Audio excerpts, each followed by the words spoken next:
"I'm sorry, ma'am, but we've run out of first-class meals. You can have a sandwich." The voice cut through the quiet cabin like a blade slicing through the luxury air. Seat 2A, often called the seat of the important, suddenly became the center of attention. Naomi Ellis lifted her eyes, meeting the cold, indifferent gaze of the flight attendant. Her lips pressed together, and for a moment the air seemed frozen. On the cart trays of first-class dishes, grilled salmon wine, braised ribs, warm bread were still steaming, yet in front of her sat only a cold sandwich wrapped in shiny plastic. "I'm sorry, what do you mean by that?" Naomi asked softly, her voice quiet but sharp enough to cut through steel. "You heard me," the attendant replied. Her name tag read, Karen Sloan. She tilted her head slightly, a faint smirk flashing like a small wound. "We're out of meals. If you want to eat, this is your option." The soft clinking of cutlery stopped. A few passengers glanced over. Others pretended to read their newspapers, but their eyes never left the scene. The silence in the cabin felt like glass, transparent, cold, and heavy. Naomi set the sandwich on the tray. Her hands trembled slightly. That familiar sting of humiliation rose in her chest, the one she had learned to bury beneath layers of composure. As the CEO of Skybridge Airways, Naomi had faced boardrooms full of men investors who doubted the competence of a black woman. But at 35,000 feet above the ground, the insult felt quieter and deeper. It wasn't words that hurt her. It was the way they looked at her, the way they decided she didn't belong here. She took a deep breath, swallowing the heat that burned in her throat. "I understand," she said slowly, her tone calm and deliberate. "But I won't forget this." Karen shrugged. "That's up to you." Then she pushed the cart forward, the click of her heels echoing down the aisle, leaving Naomi there with the sandwich, a perfect symbol of how the world sometimes treats women like her. Enough to keep them from starving, but never enough to make them feel respected. 1 hour earlier, Naomi Ellis had walked through the international terminal at O'Hare Airport in a simple cream cardigan. No Armani coat, no pearl necklace, no assistant trailing behind. Just her, an old leather bag, and a gold chain that once belonged to her mother. This was her 4th invisible CEO test, a secret experiment to observe how employees treated customers when they didn't know who they were serving. At hotels, she'd been ignored at the front desk.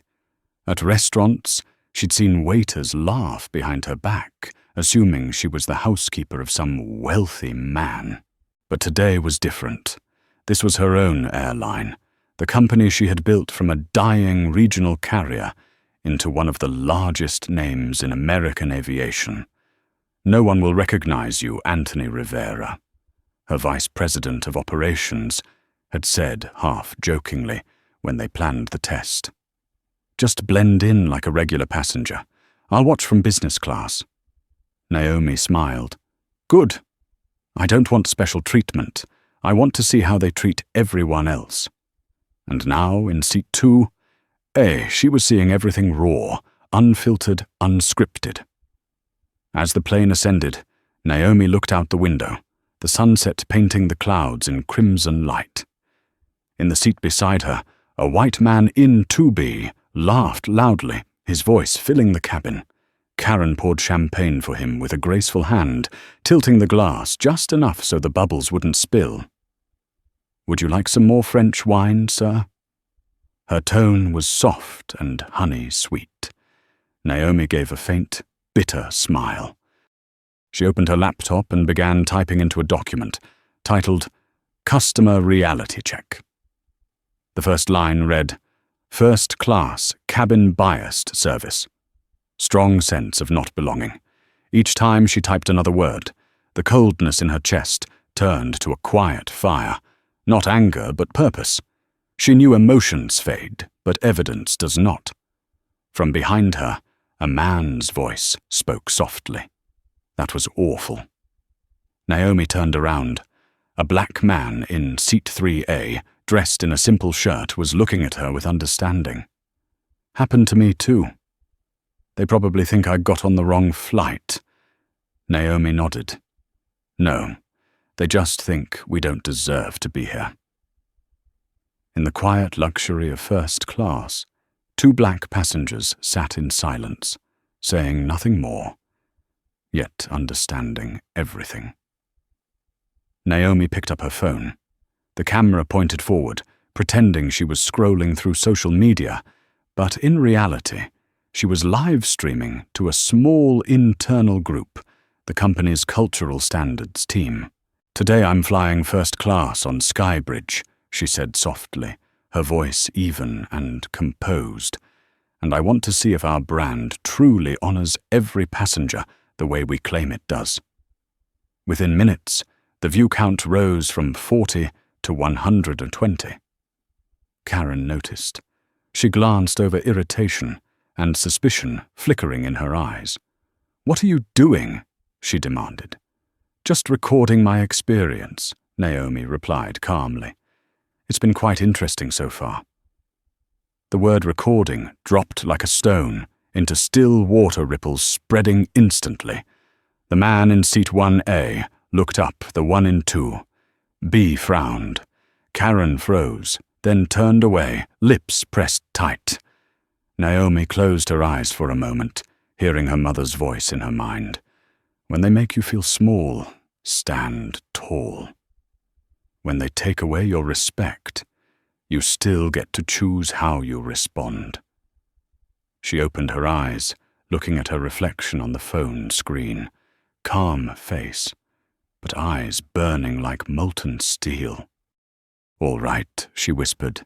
"If they think I don't belong here, then I'll let the whole world see how they treat someone they think doesn't matter." Outside the window, the sun had vanished, leaving a deep indigo sky streaked with violet. The cabin lights reflected across Naomi's face the glow of a storm quietly being born. A storm not loud, not reckless. It began with a sandwich, and it would end with a revolution. 60 minutes before the sky turned into a battlefield, Naomi Ellis was just another shadow, blending into the rush of travelers at O'Hare Airport. No one noticed the black woman, in a simple cream cardigan, carrying a worn leather bag, and wearing low heels that carried no hint of power. At 42, she was used to walking into rooms where every eye measured her worth, but today, she chose to become invisible. It was the only way to see the truth. Naomi wasn't flying to be served, she was flying to observe. The Invisible CEO campaign was her own idea, a strategy that had once left her boardroom stunned. You're planning to pretend to be an ordinary passenger. No one does that, one shareholder had protested. Naomi had simply smiled and replied, "Exactly. No one does it, which is why no one knows what's really happening." She understood that internal reports and customer satisfaction metrics could always be dressed up to look good, but the way a flight attendant smiled, the way an employee handled the smallest request, that was the real DNA of a brand. Before the trip, Naomi held a private meeting with her vice president of operations, Anthony Rivera, a 39-year-old man who had helped her resurrect Skybridge Airways from bankruptcy. "Are you sure you want to fly alone, without any escort?" Anthony asked, his voice laced with concern. "I'm sure," Naomi replied, folding her arms. "If they don't recognize me, that means they're seeing a regular passenger. And if a regular passenger is treated poorly, then we have a problem." "And what if they do recognize you?" Naomi smiled, the kind of smile sharp enough to cut glass. "Then we have a bigger problem." Anthony laughed softly, but there was tension behind his eyes. He would sit in business class 4 rows behind her, observing while Naomi experienced first class, the service she had once believed was the crown jewel of Skybridge's brand. The first-class check-in counter that morning was a portrait of contrast. Men in Italian suits, golden watches, and gleaming Rimowa luggage. Women with oversized sunglasses and expensive perfume floating around them like a soft mist. Among them, Naomi Ellis in her pale sweater and faded leather bag looked like she didn't belong. The counter agent glanced at her ticket, hesitating for half a second. "Are you sure seat 2? A first class, Naomi smiled calmly. "I'm sure. Oh, of course, enjoy your flight." But Naomi saw it clearly. The look wasn't welcome. It was doubt tinged with pity. At the boarding gate, that doubt turned into attitude. Karen Sloan, the lead flight attendant, stood at the cabin door with a half-smile. "First class today, is it?" Her tone was sweet, but edged the kind of sweetness honed by years of serving the wealthy, soft enough to stay polite, sharp enough to remind others of their place. Naomi nodded. "That's right. Seat 2A. Karen studied the ticket longer than necessary. Her eyes moved from the ticket to Naomi's face, then to her shoes, her scuffed bag, and the simple gold chain around her neck. Just one brief second, but enough for Naomi to understand exactly what she was thinking. "A woman like you in here."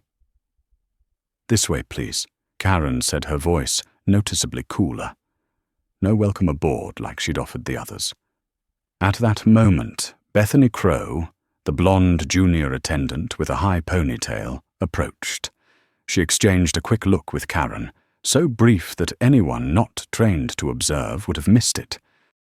A smirk, a faint exhale through the nose, silent signals of shared contempt. Naomi stepped into first class, a world of dimmed lights, white leather seats, the scent of wine and polished walnut. But instead of warmth, she felt the quiet chill of bias. No one smiled at her. No one asked if she wanted to hang her sweater. No one explained the amenities.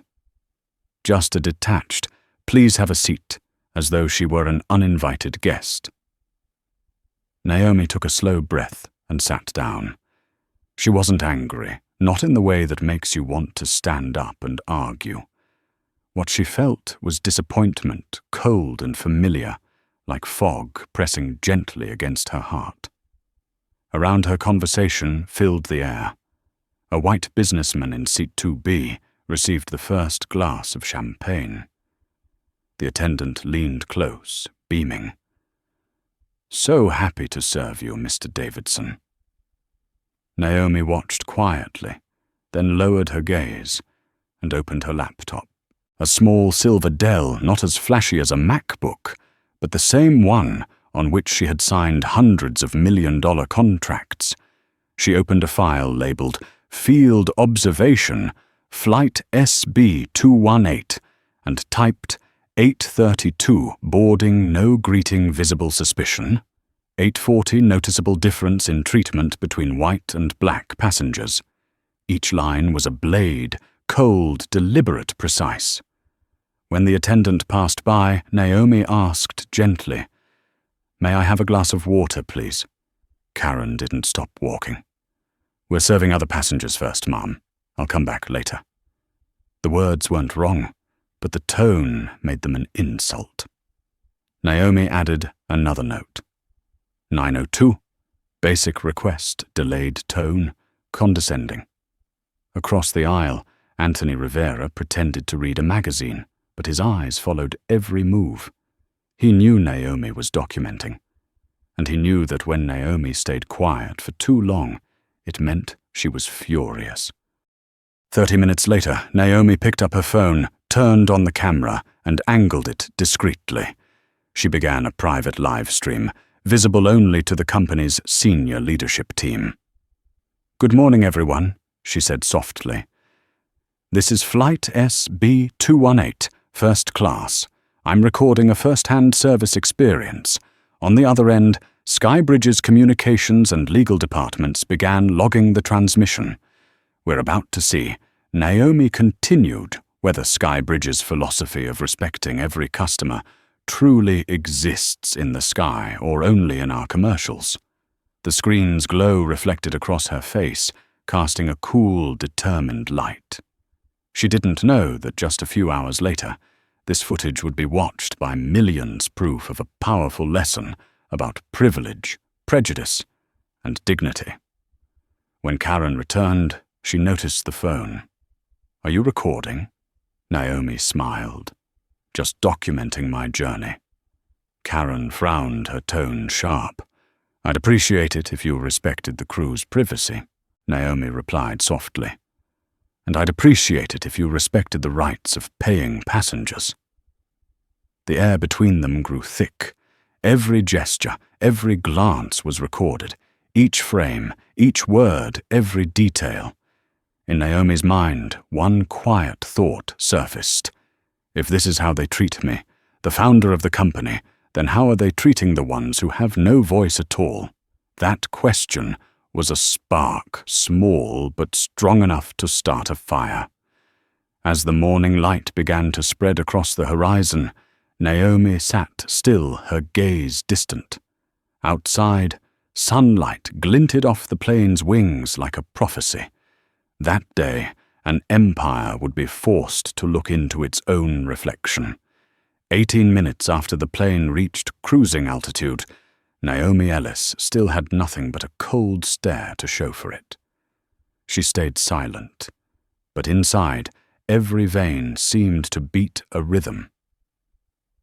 In first class, the smallest things say everything.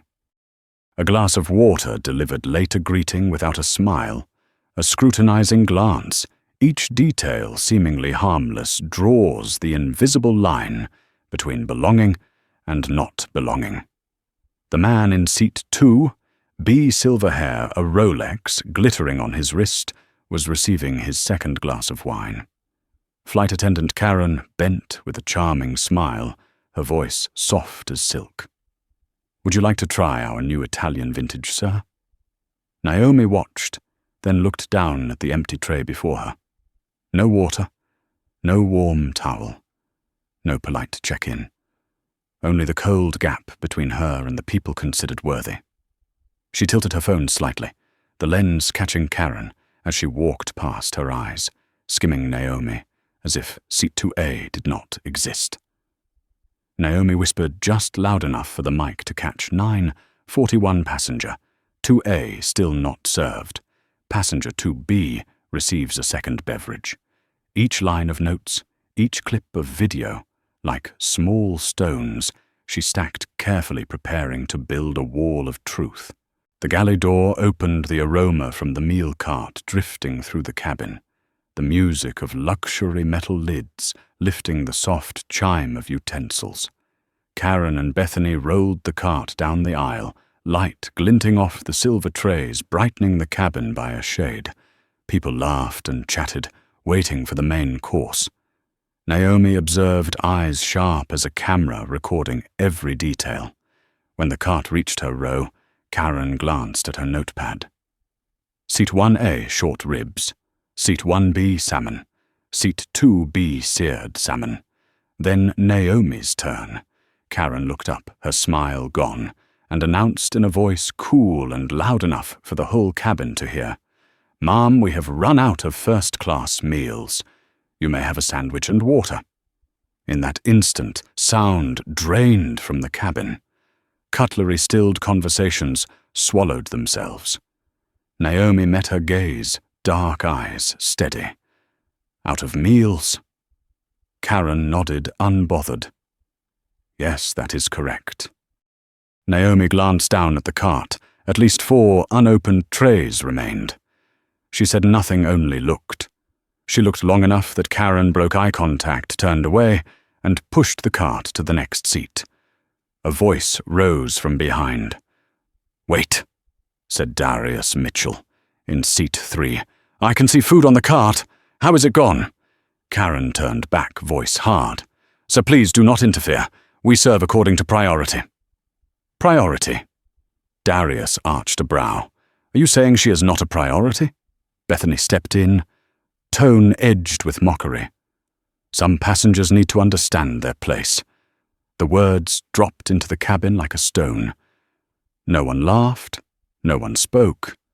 Only the low hum of the engines remained, the steady sound of a system too familiar with silence when wrong is happening. Naomi felt her heart tighten, yet her face stayed calm. She had heard lines like that all her life. Know your place.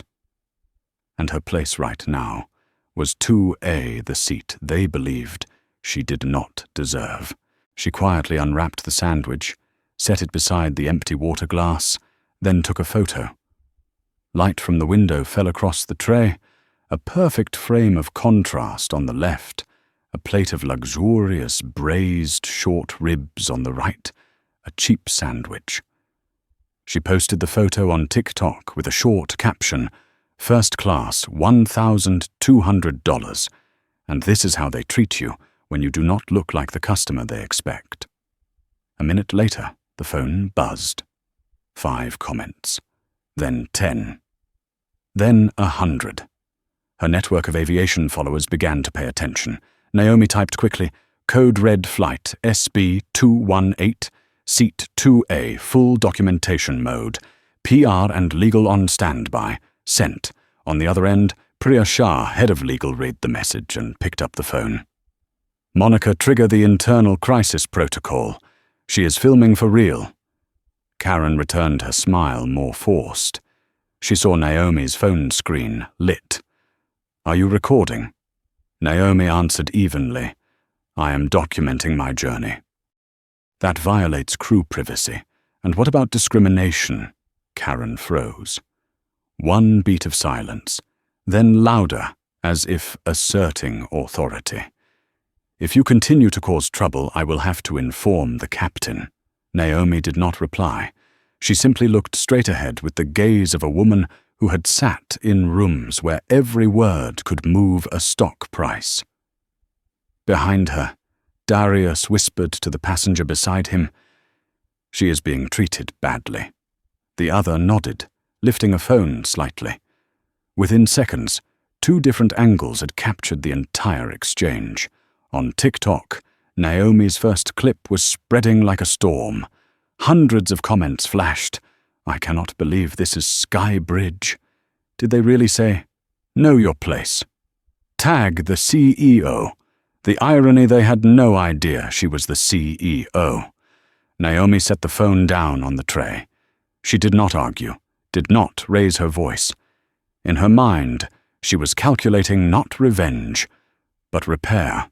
She thought of the dedicated staff on the ground, the people who would be hurt by the bias of a few. But she also knew if she stayed silent, nothing would change. She looked out the window. White clouds streamed past like the current of her thoughts. The sky outside does not sort by skin color, it does not know prejudice. Yet in this cabin, the distance between 2 seats said everything. Naomi murmured half to herself, "No one deserves to be made small, just because they look different." In business class, Anthony received a message from the communications team, internal live stream viewership spiking. Passenger 2A is being treated unfairly. The images may spread. He looked up towards the front. Naomi was sitting, straight light reflecting across her face like a cool halo. Anthony understood the storm was coming, and it would not stop with this cabin. Karen continued serving the remaining passengers, her sweet tone sliding back into place, as if nothing had happened. But each time she passed, seat 2A, the air grew thicker. Naomi closed her eyes.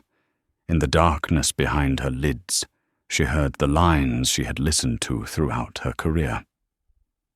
"You are talented, but some may find you a bit difficult. Do you not think you are being a little too sensitive? We are not biased. We just want customers to feel comfortable." Those phrases were always delivered politely, but they carried the same message. Know your place.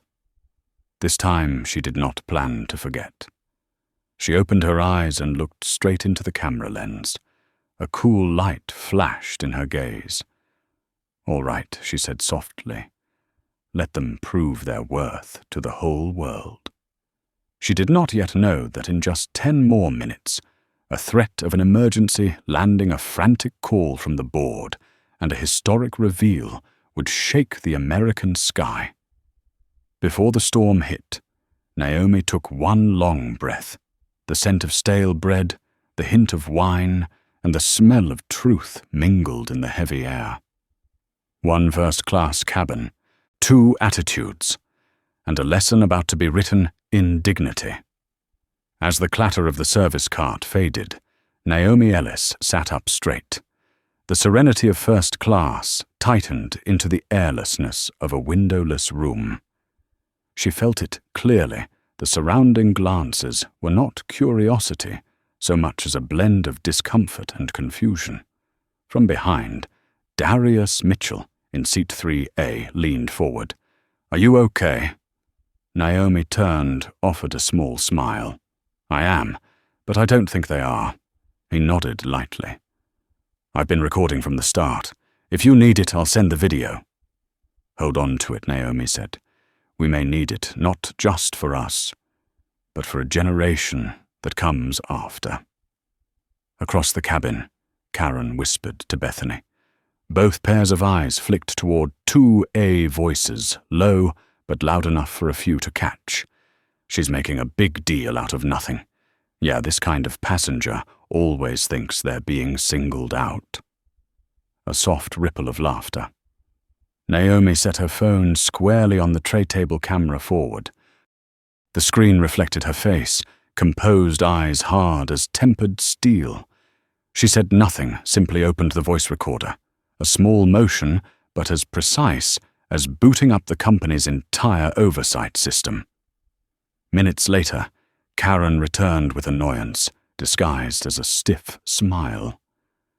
"Mom, are you filming?" Naomi looked up. "I'm documenting my experience. That isn't allowed. You're violating crew privacy, and your refusal to serve me violates no one's rights." The air thickened. A few passengers lifted their eyes from the entertainment screens. The engines droned steadily, but first class no longer felt calm. It was taut as a string about to snap. Karen leaned in, lowered her voice, the edge still sharp as a blade. "You should respect the airline's rules.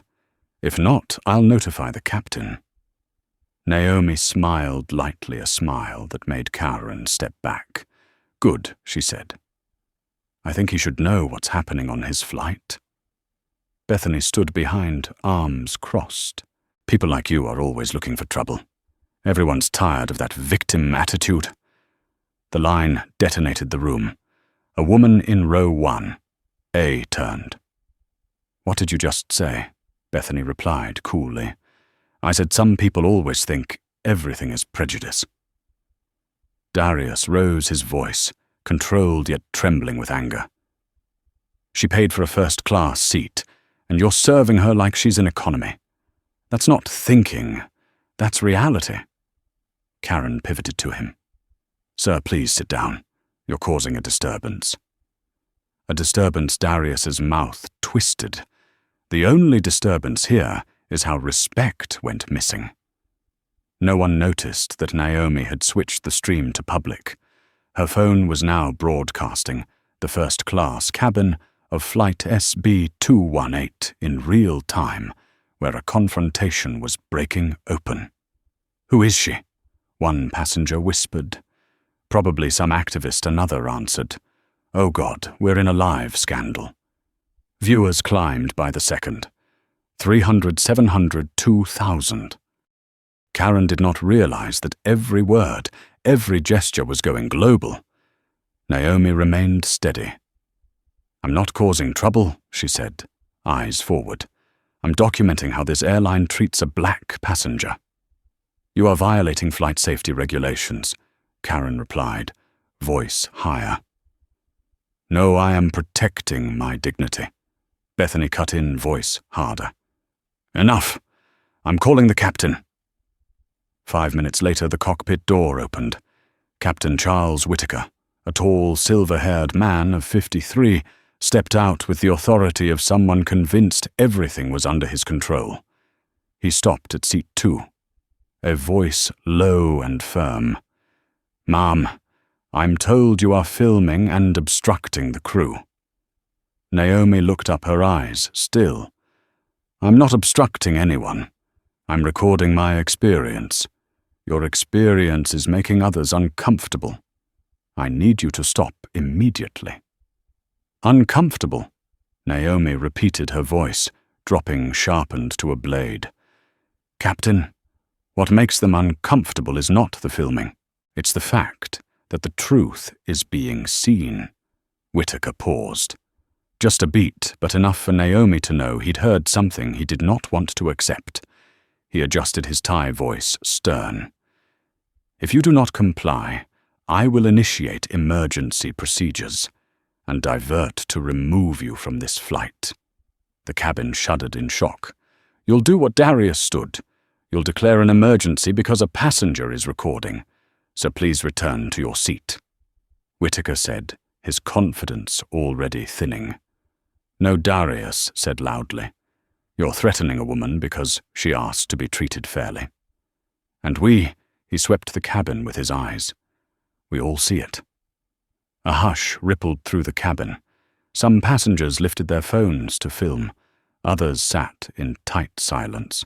Naomi tilted her head, light catching in her eyes like a newly struck flame. "Captain," she said softly, yet her voice carried farther than the engines.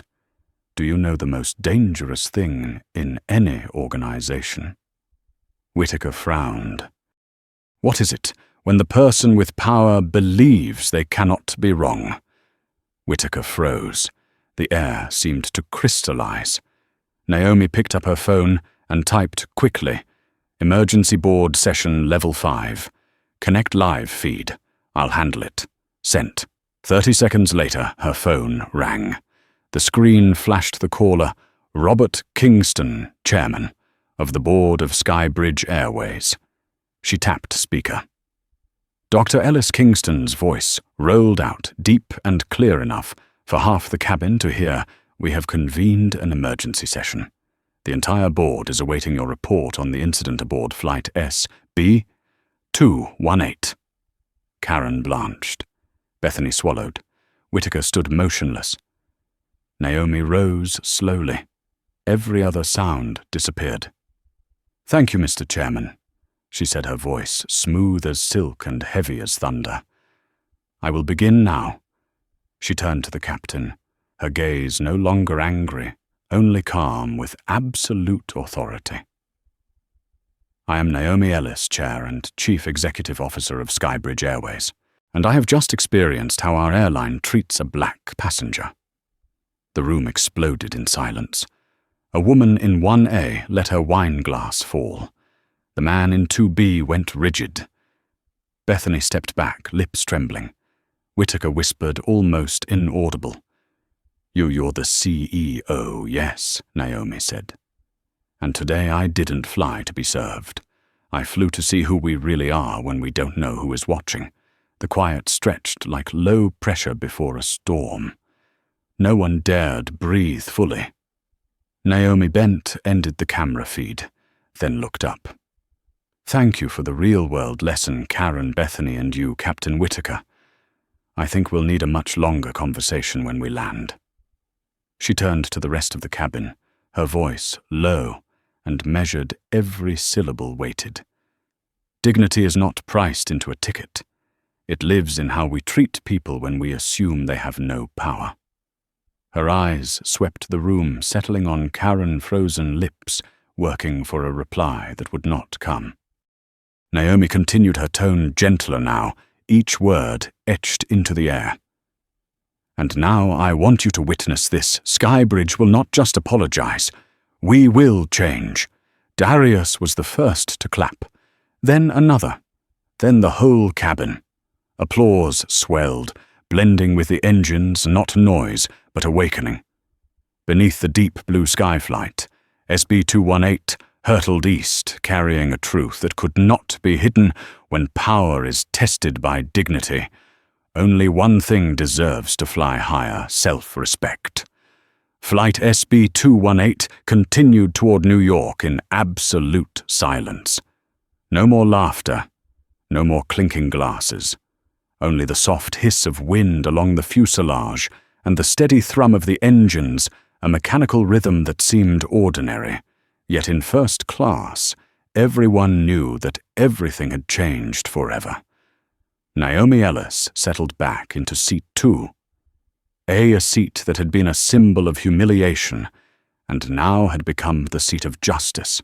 Across the aisle, Karen stood, frozen eyes, wild and avoiding Naomi's, while Bethany stared at the floor, her face flushed. Captain Charles Whitaker had slipped back into the cockpit, but that thin door could not hold back the wave rising behind it. Darius Mitchell kept his eyes on Naomi.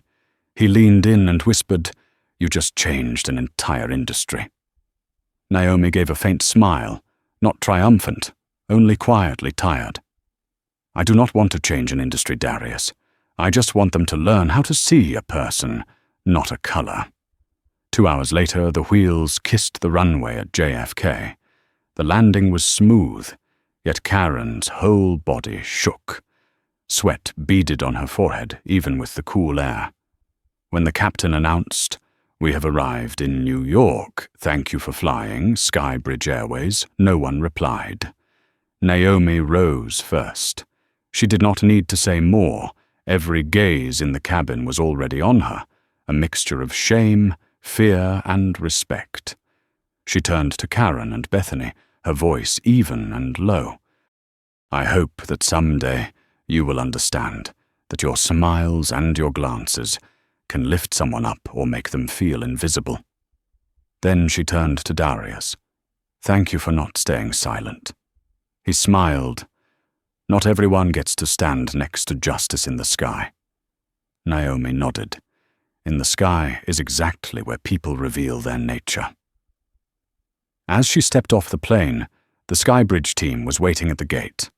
There were no greetings, no cameras, only Priya Shah, the chief legal officer, and Monica Green, the head of human resources, came forward. Dr. Ellis Priya said softly, "We have reviewed the entire recording. Communications, legal and public relations are on standby. Response time, 4 hours. No 1 hour," Naomi said. "The slower we move, the greater the damage. Prepare the official statement and issue suspensions for the entire crew from today's flight." Monica drew a breath. Including the captain. Including the captain. He threatened an emergency diversion for a matter unrelated to safety. That is an abuse of authority. Priya nodded and tapped her phone. "I will send the documents now." Through the glass, Naomi saw Karen stepping off the jet bridge, dazed. In that instant, Naomi did not see a villain. She saw a distorted product of a system that she herself was responsible for fixing. "Priya," she said more slowly, "make sure every step follows proper procedure. I do not want revenge. I want fairness." 30 minutes later, Naomi's phone would not stop buzzing. Messages, calls, media alerts. The hashtag Skybridge discrimination was spreading like wildfire. More than 400,000 views in a single hour. On Twitter, major outlets reposted the clip of Naomi being denied a first-class meal, along with her clear statement, "I do not need special privilege. I only need the same respect given to any other passenger." Naomi Ellis, CEO of Skybridge Airways. Below it, the comments erupted. "I cannot believe the CEO was profiled by her own airline. She is calm and unbelievably strong. This is a historic moment for aviation. Television networks broke in with urgent updates. The COO of Skybridge Airways becomes a victim of discrimination on her own carrier. Naomi moved quickly through the terminal, her phone still ringing. Anthony Rivera was waiting in the emergency conference room at the New York headquarters. 28th floor, Skybridge headquarters, 1:30 in the afternoon. The air was thick with coffee and pressure. 12 senior leaders sat around the table. When Naomi entered, they all stood. She did not sit. She took the head of the table, hands braced lightly, voice clear.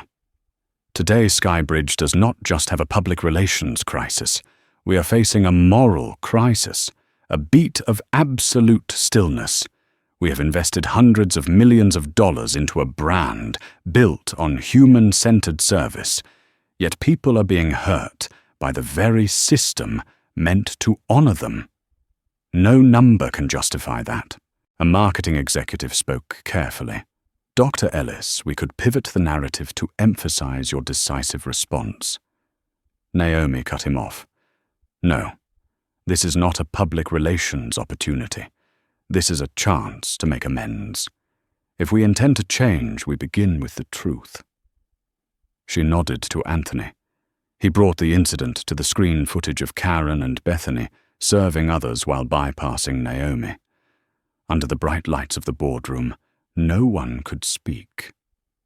Naomi's voice dropped resonant as a bell. This is not a personal incident. It is a mirror of our culture. If the CEO can be treated this way, what are our frontline employees enduring? Today I am signing the Zero Tolerance Protocol, a no-excuse policy for any form of discrimination, even the smallest slight. The room held its breath, the only sound the air conditioning. Then Anthony spoke quietly. I will own the rollout. No one will ever wonder again whether they deserve respect. Naomi nodded. Thank you. And remember, do not do it for me. Do it for everyone who has ever been forced into silence. That evening, as the sun slipped behind Manhattan's towers, Naomi sat alone in her office. The glass walls reflected the city's lights, glittering and cold. On her desk, the airplane sandwich she had carried down still sat in its box. She looked at it and smiled sadly. One sandwich, she whispered, and an entire revolution. The phone rang. It was Anderson Cooper from CNN. Dr. Ellis, I would like to have you on live tomorrow night. The country is talking about this. Naomi closed her eyes and drew a long breath. All right, but I do not want to talk about me. I want to talk about us. Us. About how people treat each other when they do not know who the other person is. On the line, Anderson paused. See you tomorrow night. Naomi set the phone down. City light traced her face, equal parts weary and resolute. She knew the real battle was not media management. It was the fight to reclaim dignity, the thing the world so easily misplaces even in first class. She lifted her phone and sent a final message of the day to every Skybridge employee starting tomorrow. Serve not just with procedure, but with heart. None of us is permitted to make a customer feel small. Naomi leaned back and looked out over the lit city. Below, New York kept moving, unaware that a single sandwich in the sky had opened a new chapter in the history of corporate justice. She smiled faintly. The storm had come, but for Naomi Ellis, this was not the end. This was the beginning. The next morning, America woke up to a story that covered every front page. From CNN to NBC to every online news outlet, the same image appeared everywhere. Naomi Ellis, the black woman, in a cream cardigan, sitting in seat 2A, with a plastic-wrapped sandwich in front of her. The headline was bold: CEO of Skybridge discriminated against on her own airline. Morning shows skipped politics, skipped the stock market. They talked about Naomi. One host remarked, She could have been angry. She could have revealed her identity right away. But instead, she stayed calm and let the world see itself in that mirror. Millions replayed the video clip. Every frame, every glance, every uttered phrase, "Know your place," sent chills through viewers. And for the first time, instead of anger, people felt ashamed. That afternoon, Naomi appeared at the CNN studio in New York. The waiting room was so silent that the ticking of the wall clock was loud. She wore a light grey suit, neat but modest, the same gold chain from her mother resting at her collarbone. Minutes before the live broadcast, Anderson Cooper entered, shaking her hand with a rare look of respect. "Thank you for coming, Dr. Ellis," he said. "Thank you, Anderson. I think it's time this story is told. Not for me, but for the millions who have sat in their own seat. 2A. Anderson raised his brows slightly. Their own seat, too. Naomi smiled. The seat of those who have been seen as undeserving, even though they paid the same price. When the studio lights came up, Naomi looked directly into the camera. The light in her eyes was no longer anger, but a calm and steady glow, the light of someone who had been diminished and stood tall again. Anderson began, "Dr. Ellis, many say this entire incident could have been avoided if you had revealed your identity at the start. Why did you choose silence?" Naomi drew a deep breath. "Because if I had said I was the CEO, they would have served me with a fake smile. I would never have known the truth. I don't want respect because of my title. I want respect because I am human." The studio went still. Anderson paused before asking, "Some say your response, suspending the crew, grounding the captain, was too harsh. What do you say to that?" Naomi gave a faint, calm smile. "You see, when they told me to know my place, they weren't talking about a meal. They were defining the limits of who deserves to exist comfortably. If I accepted silence, I would have become complicit.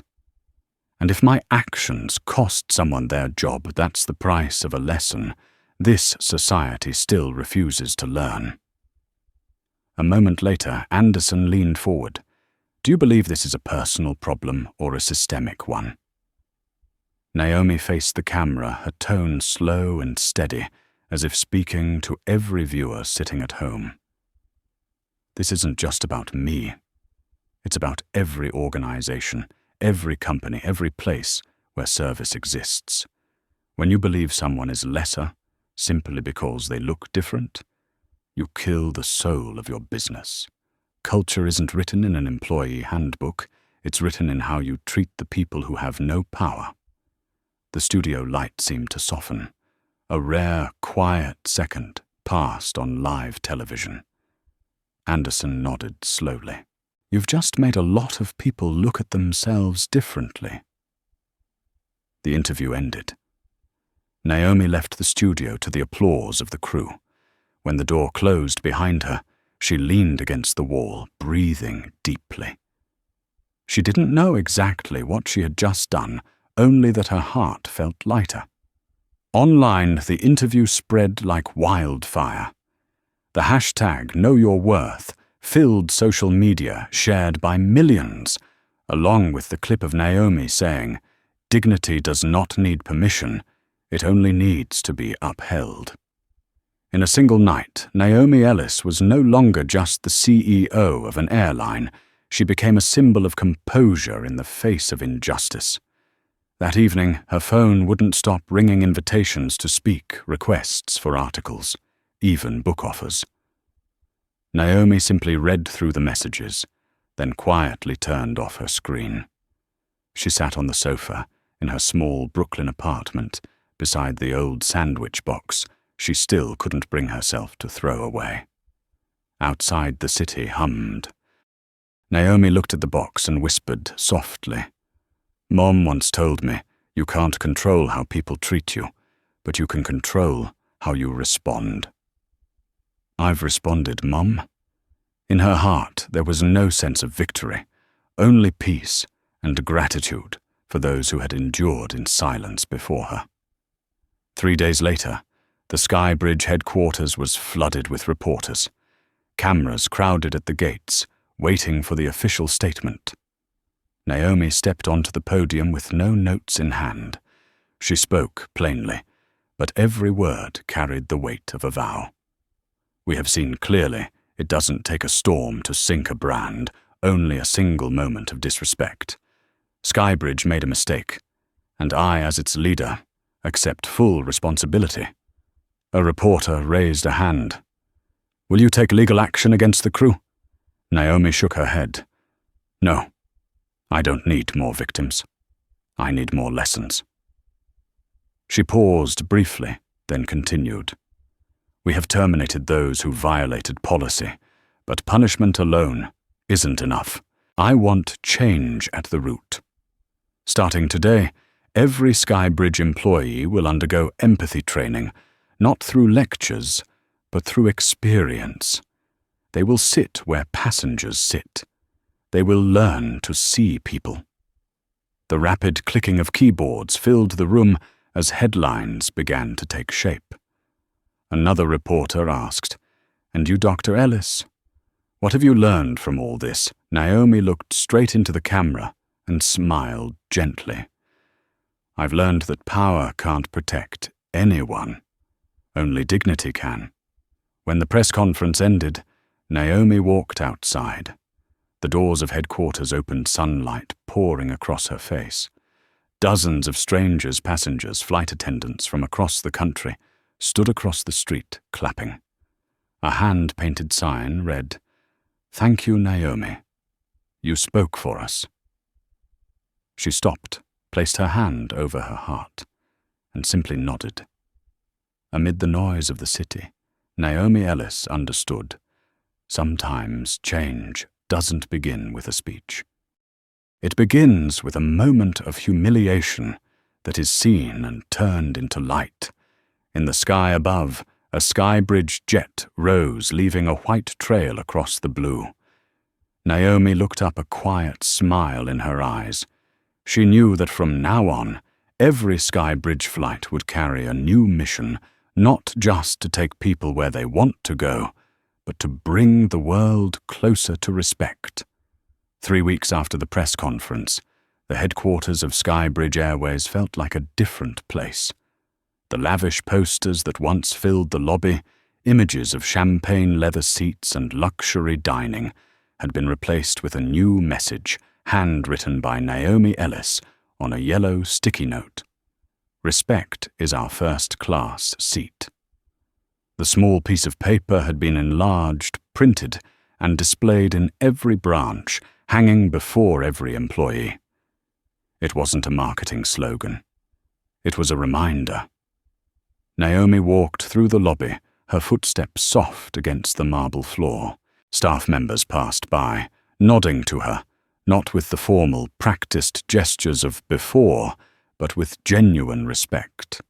She smiled back gently, then entered the main conference room, where Anthony Rivera and the team were waiting. Standing by the digital board, Anthony began with a firm voice. "Here's our report 3 weeks after the SB-218 incident. Positive sentiment toward Skybridge is up 22%, and new bookings have rebounded after an initial 12% drop." He paused, glancing at Naomi. "But the most important part, 86% of our staff say they feel ashamed of what happened. And I think that's the real beginning of change." Naomi nodded. "Shame can be a good emotion if it leads to action." Across the table, Monica Green, the head of human resources, opened her laptop and played a video from the new program, The Empathy Flight. In it, real flight attendants took on the roles of passengers, people with disabilities, the elderly people of color, single mothers. They were served by their own colleagues without revealing their identities. One attendant, her eyes brimming with tears, said after the test flight, "I never knew being ignored could hurt this much until it happened to me." The room fell silent. Naomi exhaled slowly. "That's why I did all this. When people can feel pain, only then can they understand the value of respect." The meeting ended. Naomi was about to step into the elevator when a young employee stopped her.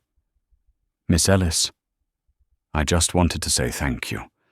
I was once criticized by a passenger because of my skin color, and no one stood up for me.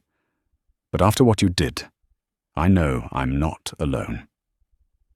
Naomi placed a hand on his shoulder, her gaze kind, yet firm. No one should ever feel alone just because they are different. Never let the world convince you that silence is survival. The young man smiled, eyes glistening. "Thank you." As the elevator doors closed, Naomi caught her reflection in the mirrored wall, not that of a CEO, but of a woman learning to lead with compassion. 3 days later at Skybridge's Grand Auditorium, Naomi stood on stage before more than 600 employees. On the screen behind her were the words, "Flight 447 revisited the day we learned to see." The front row seat remained empty, with a small plaque that read, "Reserved for every passenger who has ever been hurt." Naomi began speaking her tone, steady calm, unwavering.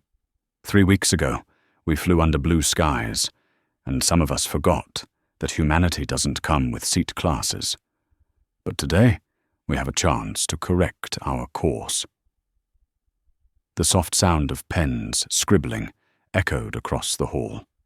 Naomi recounted that day, not dramatizing, not blaming. She spoke about the sting of being ignored, of being seen as out of place, and about the moment she stood up not as a CEO, but as a woman who had been humiliated in the sky. "Sometimes," she said, "we don't need million-dollar campaigns to make change.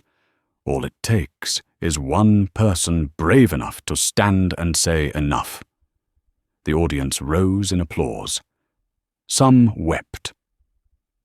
Afterward, Naomi went up to the 72nd floor, the top office of the building. From there, she could see all the way to JFK Airport, where hundreds of Skybridge planes were preparing for takeoff. On one of them, the company's logo had been updated, with a new line beneath its silver wings. "Every seat deserves dignity." Naomi smiled. Anthony entered, holding the morning financial paper. "You should see this."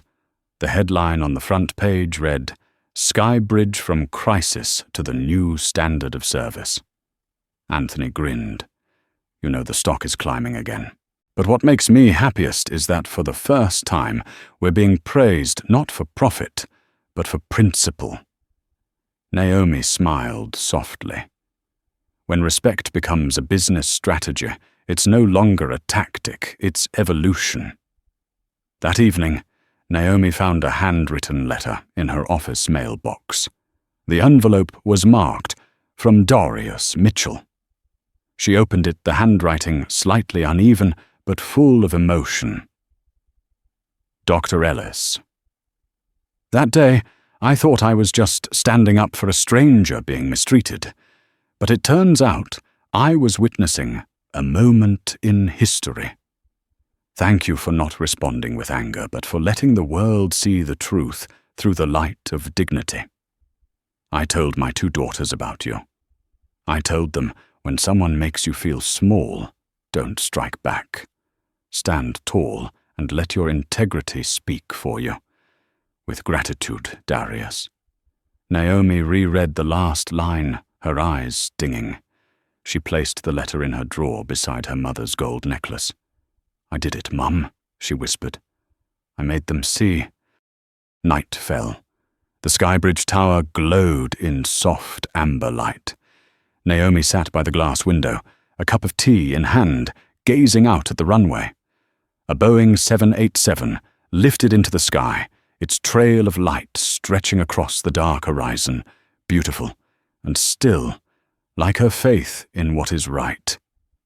In that moment, Naomi wasn't thinking about crises, or public relations, or stock prices. She was thinking about the one truth that had carried her through it all. Dignity cannot be taken unless we give it away. She smiled, closed her eyes, and listened to the fading roar of engines. From somewhere deep in memory, her mother's voice echoed gentle, yet strong, "Fly high, my girl. But never forget the ground you stand on." Naomi opened her eyes, watching as the plane disappeared into the clouds. She knew that from now on, every Skybridge flight would carry not just passengers, but a promise that no matter how high we fly, we must always treat one another with respect. And that was the new wing on which Skybridge would rise. When the world thought the story of Skybridge had landed in truth, it had only just taken off, not in the sky, but in the hearts of millions. Just 2 months after that fateful flight, major business schools like Harvard, Wharton, and Stanford all added the incident of Flight SB-218 to their curriculum. They called it the Naomi Ellis Effect, a case study in leadership born from lived experience, where one small action, one calm reaction, could transform an entire system. That morning, the Harvard lecture hall buzzed softly. Hundreds of MBA students sat in silence as the screen showed the clip of Naomi being denied her meal.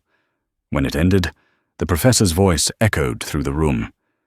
She could have lost her temper, but she chose to record. She could have reacted, but she chose to respond. And that is why she is not just a CEO. She is a guide.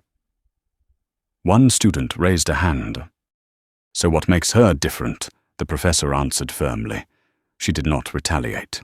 She transformed. The room went still. A rare quiet swept through, as if each person was seeing their reflection in the mirror named Naomi Ellis. In New York, Naomi kept her usual work schedule, but every day her office received dozens of letters from flight attendants, hotel workers, factory employees, even students of color. One letter made her pause longer than the rest. It came from Carmen Lee, a flight attendant for another airline. "Dear Dr. Ellis, I watched the full video. I've seen colleagues treat passengers differently, but I was afraid of losing my job, afraid of being isolated. But when I saw you stand without shouting, I realized that strength is not in the volume of a voice, but in the truth behind it. Since that day, I've started to speak up, and I'm not afraid anymore. Thank you for showing me that dignity doesn't need a first-class ticket to be seen." Naomi folded the letter, her heart heavy with quiet emotion. She didn't reply right away. Instead, she looked out the window where a Skybridge Dreamliner was taking off. Sunlight streamed through the glass, touching her face, reflecting a rare sense of peace. 3 months passed, and the movement Passenger Dignity started by Darius Mitchell spread across America. It began as a series of videos showing fair treatment in service, but it grew into a national social movement. People no longer spoke only about airplanes, but about hotels, restaurants, and luxury stores. Anywhere service and humanity met. Hundreds of companies began signing up for the Dignity Audit, a secret evaluation program run by Skybridge in partnership with a non-profit organization. A year earlier, the phrase customer experience had meant marketing strategy. Now it meant moral commitment. One early autumn afternoon, Naomi was invited to speak at the Global Aviation Union in Geneva. The room was elegant, its glass walls overlooking the shimmering gold of Lake Léman. More than 200 airline executives sat in silence as Naomi walked to the podium. She wore a simple black dress, no jewelry, no symbols of power. When the microphone came alive, she didn't talk about crisis or revenue. She began with a story. 3 months ago, I received a letter from a passenger. He said that after watching the video of Flight SB218, his daughter asked, "Daddy, why didn't they let that lady eat with everyone else?" And he said he didn't know how to answer. She paused, her gaze sweeping the room. That was the moment I realized we're not just running airlines. We're teaching the next generation how to see others. And I asked myself, are we teaching them the right thing? A heartbeat of silence passed. Then the hall erupted into long, sustained applause. After the speech, several CEOs came forward to shake her hand. One said, "You made us re-examine every employee we have." Another smiled. "You reminded me that sometimes the greatest lessons come from first class." Naomi smiled humbly.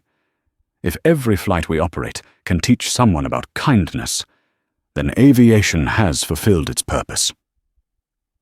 That night, Naomi sat alone in her hotel room by the lake. The wind was gentle, the water rippled under the moonlight. She opened her laptop and replayed the clip from that day.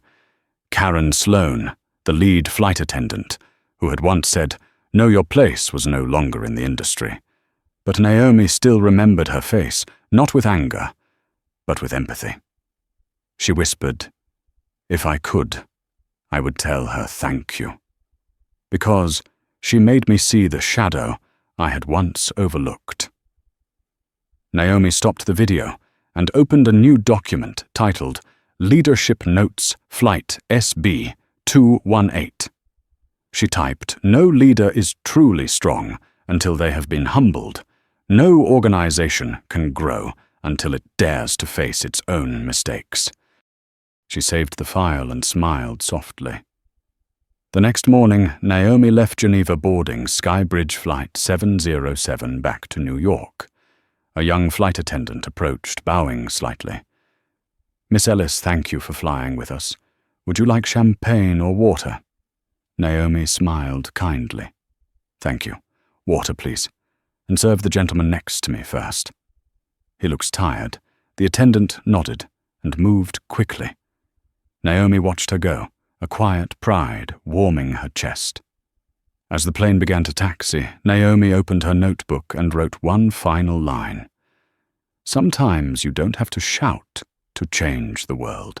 You just have to act right, even when others don't." She closed the notebook and leaned back.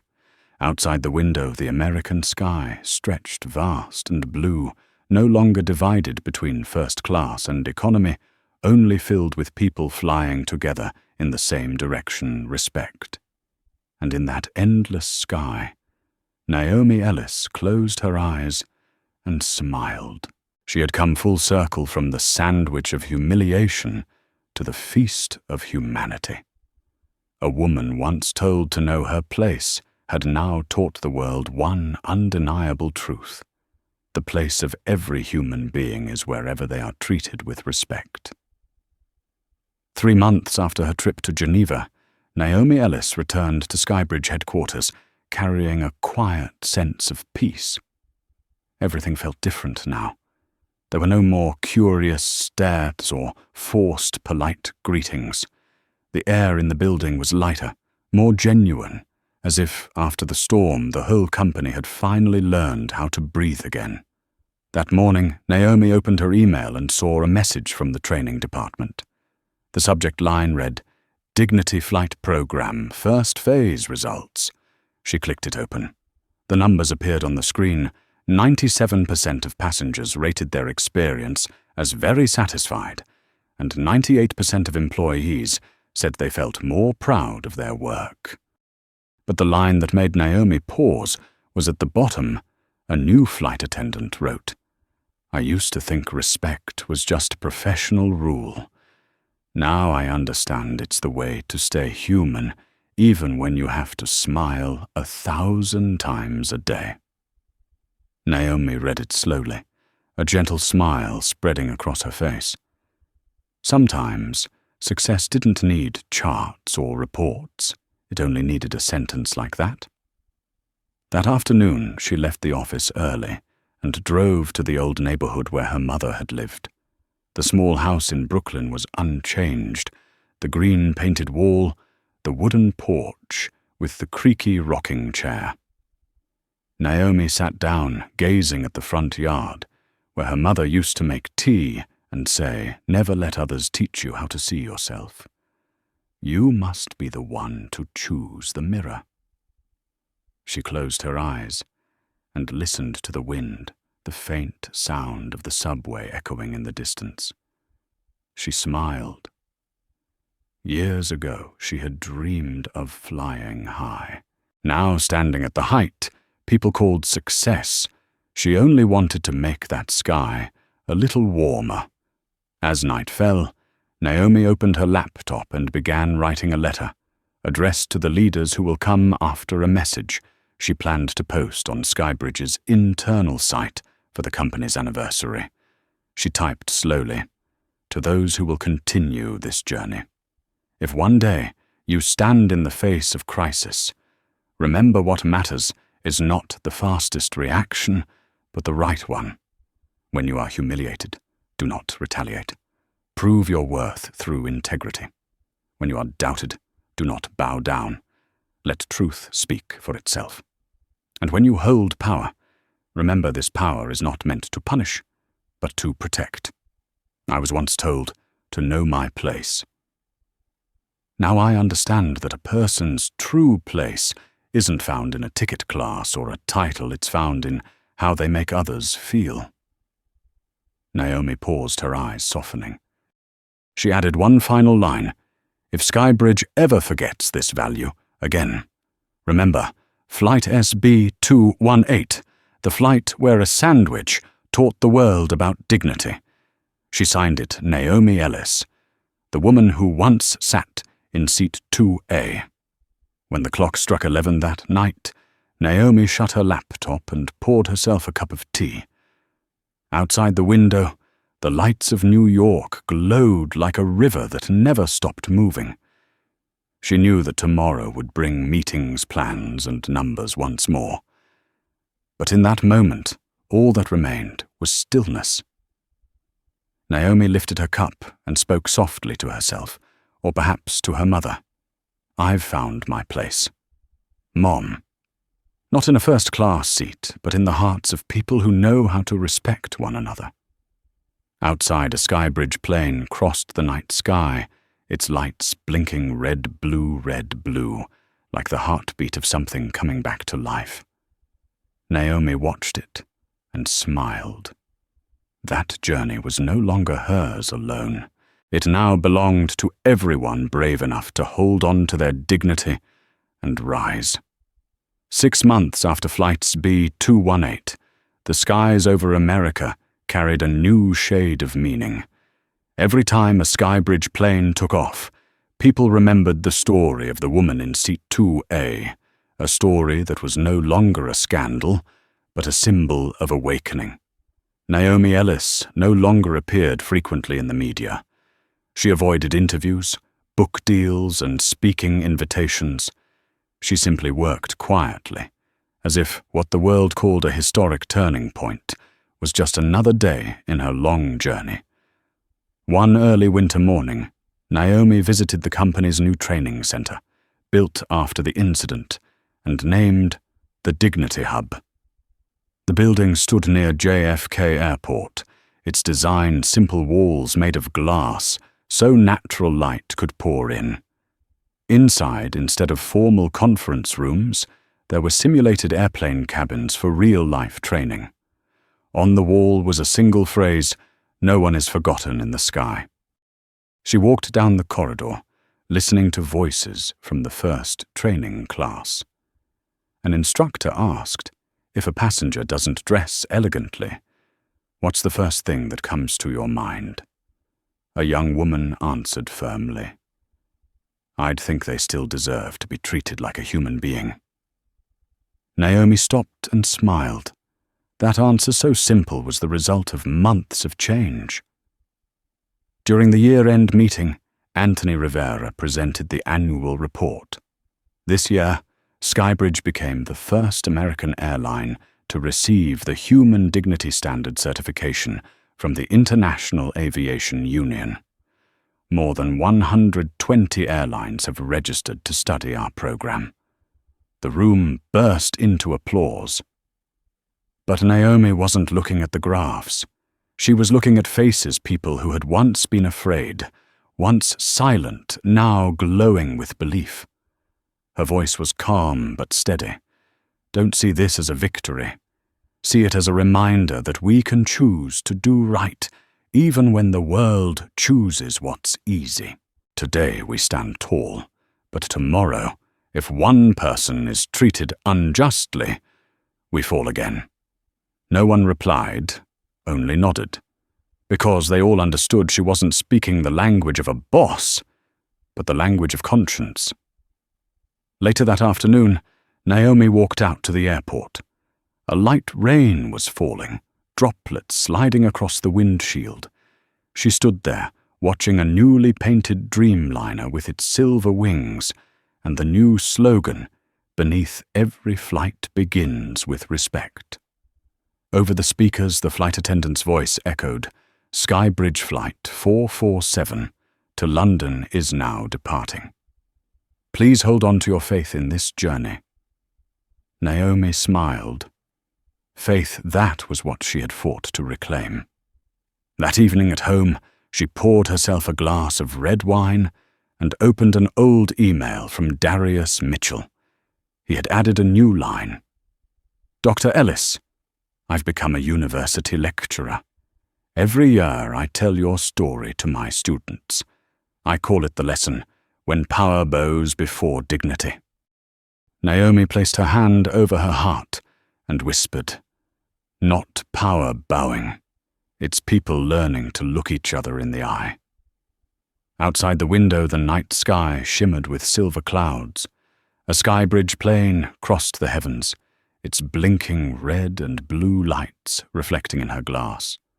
Naomi raised her wine, not in celebration, not in pride, but as a quiet prayer.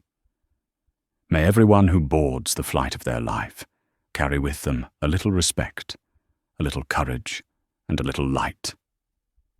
She smiled and closed her eyes. In the silence, she heard the fading sound of engines, not just the hum of machines, but the sound of a world learning to fly with compassion. And high above that storm-cleared sky, the name Naomi Ellis glowed quietly, not as a legend, but as a compass guiding every heart toward the truest form of class respect.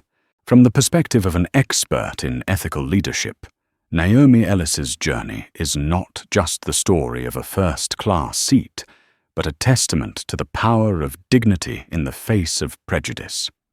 She did not use her authority to retaliate, but used calmness to hold up a mirror to an entire system, reminding us that fairness does not begin with rules, but with how people choose to see and respect one another. In a world where success is often measured by status, Naomi taught that true worth lies in how we treat those who hold less power than we do. If you believe that respect is the highest form of class, like this video to spread that message. Subscribe to the channel to continue following stories where humanity is tested by power, and comment below with the phrase that reflects your belief in that value: hold your dignity.